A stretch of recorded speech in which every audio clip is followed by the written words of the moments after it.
नमस्कार दोस्तों, HVAC unique technical में आपका बहुत बहुत स्वागत है। आज मैं आपको बताने वाला हूँ इस मैनीफोल्ड गेज के बारे में। अभी आप देख सकते हैं ये मेरे हाथ में एक मैनीफोल्ड गेज है।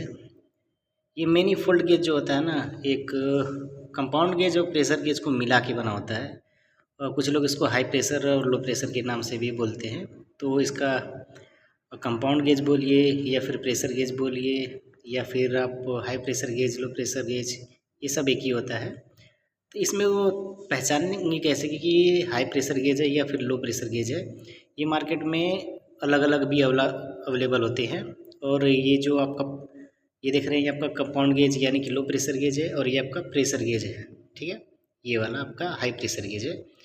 अब पहचानेंगे कैसे, इसमें कुछ नंबर्स होते हैं। ये देखिए आप, यहाँ पे 500 है, लास्ट 50 से स्टार्ट होकर 500 तक आया हुआ है। और इसमें आप देखिए 100 से लेकर 800 तक। ठीक है, ये जो PSI है यानी कि इसका प्रेशर 800 PSI तक इसका रेंज है और इसका 500 तक, यानी इसकी वजह से पहचान में आता है ये कि ये लो प्रेशर गेज है और ये हाई प्रेशर गेज है। लो प्रेशर के गेज का इस्तेमाल हमेशा, जैसे हम गैस वगैरह डालते हैं ना, लीकेज वगैरह गैस वगैरह जो डालते हैं हम लोग और वैक्यूम वगैरह करते हैं, तो उसमें हम लोग लो प्रेशर गेज का इस्तेमाल करते हैं। और जो हाई प्रेशर गेज का इस्तेमाल हम लोग हमेशा सिस्टम में जो है हाई प्रेशर को चेक करने के लिए या फिर लीकेज वगैरह चेक करने के लिए इसमें इस्तेमाल कर लेते हैं। बट मैंने अभी तक जो इस्तेमाल किया है, इस कंपाउंड गेज से ही मैं सब काम कर लेता हूँ। इसका कभी भी मैंने इस्तेमाल अभी किया ही नहीं है, क्योंकि इसकी ज़रूरत नहीं पड़ी है, क्योंकि सारा काम मैं इसी से कर लेता हूँ। किसी भी सिस्टम में मैं 300 350 तक प्रेशर डाल के अगर लीकेज आपको चेक करना है तो आप इसका इस्तेमाल कर सकते हैं। इसका इस्तेमाल डिस्चार्ज, अगर लाइन का हाई प्रेशर कितना है तो आप एक साथ देख सकते हैं कि लो प्रेशर में आपको गैस कितना है ये पता चल जाएगी। या डिस्चार्ज लाइन पे आप लगाएंगे तो उसका डिस्चार्ज प्रेशर चेक करने के लिए तब इस्तेमाल कर सकते हैं एक साथ। तो अगर डिस्चार्ज प्रेशर आपका तभी सही होगा जब आपका लो प्रेशर सही होगा, यानी कि आपका जो रनिंग प्रेशर है ना वो आपका सही होगा तो डिस्चार्ज प्रेशर भी अपने आप सही हो जाएगा। तो ज़्यादातर मैंने इसका इस्तेमाल किया, अभी तक इसका इस्तेमाल कहीं पर भी नहीं किया है। ज़रूरत पड़ेगी तो करूँगा, लेकिन अभी तक तो ज़रूरत नहीं लगी है मुझे, क्योंकि इसी से मेरा सारा काम हो जाता है।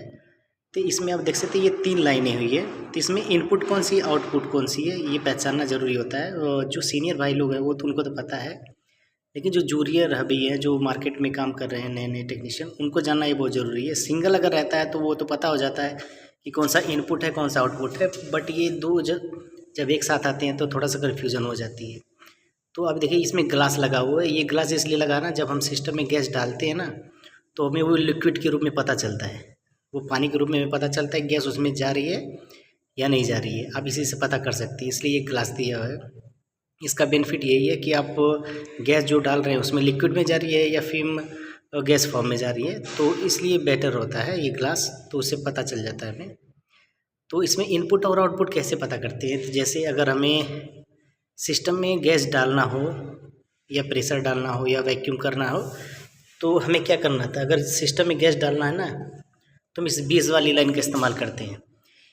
इस बीच वाली लाइन का हमेशा सिलेंडर में रहेगा और ये वाली लाइन हमेशा क्या होगी, कंप्रेसर की सक्शन लाइन में जो चार्जिंग पोर्ट होता है ना, चार्जिंग लाइन होती है उसमें लगा देते हैं इस वाली लाइन को। ये हमारा सीधे ये वाला कंप्रेसर की लाइन में जाके सीधे जुड़ेगा और ये हमारा जाके सिलेंडर में जुड़ेगा। ठीक है, और ये वाला आपका कंप्रेसर का जो डिस्चार्ज लाइन है, अगर उसका आप हेड प्रेशर वगैरह चेक करना चाहते हैं या डिस्चार्ज प्रेशर चेक करना चाहते हैं तो आप इसकी एक पाइप कंप्रेसर की डिस्चार्ज लाइन जो आती है लिक्विड लाइन, आप उसमें लगा दीजिए और एक पाइप को आपको सक्शन वाली पे, क्योंकि हमें जब गैस डालते हैं तो इस बीच वाली पाइप का इस्तेमाल करती है। ये वाली लाइन हमेशा गैस, जो हमारा गैस सिलेंडर होता है ना, जो गैस सिलेंडर होता है R22 का, R32 का, R410 का, जो भी हो, तो ये क्या होगा, ये नीला वाला लाइन, ये नीला वाला लाइन देख रहे हैं, ये हमेशा ये ऐसे जाएगी गैस। अगर आपको क्या करना है, आपको गैस डालनी है तो ये वाला पोर्ट आपको बंद होना चाहिए। ठीक है, जब आप सिस्टम में गैस डालोगे ना तो ये वाला वाल्व आपका बंद होगा और इसको खोलेंगे बंद करेंगे, खोलेंगे बंद करेंगे, गैस धीरे धीरे करके डालेंगे, एक साथ प्रेशर नहीं डालते हैं गैस का, वरना कंप्रेसर पे लोड पड़ेगा और कंप्रेसर हीट होके बंद होना स्टार्ट हो जाता है, तो उसमें दिक्कत होती है। तो उसमें काफ़ी हमें प्रॉब्लम होती है कि उसमें पानी डालना पड़ता है, उसको ठंडा करना पड़ता है, फिर उसके बाद चालू होता है। तो बेहतर यही होता है कि उसमें धीरे धीरे गैस डाला जाए तो बेहतर रहता है। तो इस लाइन को आपको हमेशा बंद करना है और इस लाइन को हमेशा चालू बंद करना है। ये वाली लाइन आपकी हमेशा कंप्रेसर की सक्शन लाइन में, जहाँ से गैस डालती है उस लाइन में डायरेक्ट जोड़ेंगे, और ये वाली लाइन जो होगी उसका एक सिरा इसमें जोड़ेंगे और एक सिरा गैस का जो सिलेंडर होगा ना उसमें जोड़ेंगे, ठीक है। और जब हम गैस डालते हैं तो आपको ये रेड वाला आपका ऑफ होना चाहिए, ठीक है। ये वाल ऑफ होगा और ये आपका ऑन और ऑफ करते हैं। और किसी भी सिस्टम में मैं सजेस्ट करूँगा कि किसी भी सिस्टम में गैस डालने के लिए आपको थोड़ा सा गैस स्टार्ट करने से पहले सिस्टम में आपको थोड़ा सा गैस, मुझे लगता है अगर इसमें जैसे R22 गैस है, आपको 60-65 PSI भरना है, 70 PSI भरना है, तो उसमें 30-40% कुछ गैस आप PSI तक प्रेशर आप बिना स्टार्ट किए हुए छोड़ दीजिए, क्योंकि उस पर कंप्रेसर पे लोड जब आप स्टार्ट करोगे तो उस वक्त कंप्रेसर की कूलिंग तुरंत आ जाती है। जैसे ही कंप्रेसर स्टार्ट होगा इंडोर में तुरंत कूलिंग आती है, ठीक है। फिर उसके बाद आप धीरे धीरे जो भी गैस रहेगी आपका, जो भी अभी प्रेशर रखना चाहते हैं 50, 60, 65 R22 में, तो आप रख सकते हो। क्योंकि मैं अभी तक ऐसे ही किया हूँ और ऐसे ही करता हूँ मैं, तो मुझे कोई प्रॉब्लम नहीं होती है।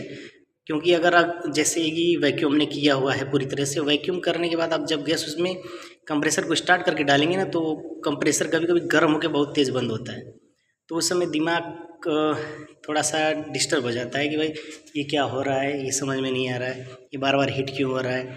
तो ये उसके पिस्टन सिलेंडर पे जैसे लोड पड़ेगा ना वो ऑटोमेटिक बंद होने लगेगा। तो आई थिंक मैंने जो काम किया है मैं ऐसे ही करता हूँ। गैस पहले उसमें मैंने 30-40% छोड़ देता हूँ, उसके बाद कंप्रेसर स्टार्ट करके जो बाकी गैसें है उसमें लगा के मैं डालता रहता हूँ धीरे धीरे।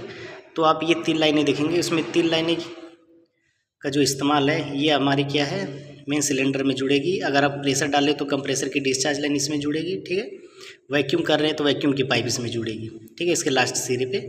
और ये वाला हमेशा कंप्रेसर जो सिस्टम का जो कंप्रेसर की चार्जिंग लाइन है उसको हमेशा उसमें जोड़ के रखेंगे। और इस वाली लाइन को हमें जो भी करना है इसके लास्ट वाले सिरे को चेंज करते रहेंगे। अगर गैस डालना है तो सिलेंडर का मुँह इसमें रहेगा, अगर वैक्यूम कर रहे हैं तो वैक्यूम का मुँह इसमें रहेगा, अगर कंप्रेसर का प्रेशर चढ़ा रहे हैं सिस्टम में तो इसमें कंप्रेसर की डिस्चार्ज लाइन जुड़ी रहेगी, ठीक है। बट ये वाली पाइप जो देख रहे हैं वो हमेशा सिस्टम का जो कंप्रेसर उसकी सक्शन लाइन में हमेशा जोड़ के रखेंगे। बस इस वाली लाइन को हमेशा यहाँ से कंप्रेसर में अगर गैस भरेंगे, ठीक है, तो कंप्रेसर की लाइन में जुड़ा रहेगा, और सक्शन आपको करना वैक्यूम करना है तो वैक्यूम में, ठीक है। और ये high pressure gauge low pressure gauge को बना के मैनीफोल्ड गेज बनता है, ठीक है। आई होप कि मुझे आप लोग को वीडियो पसंद आई होगी। अगर वीडियो पसंद आई होगी तो प्लीज़ लाइक और शेयर ज़रूर करिएगा।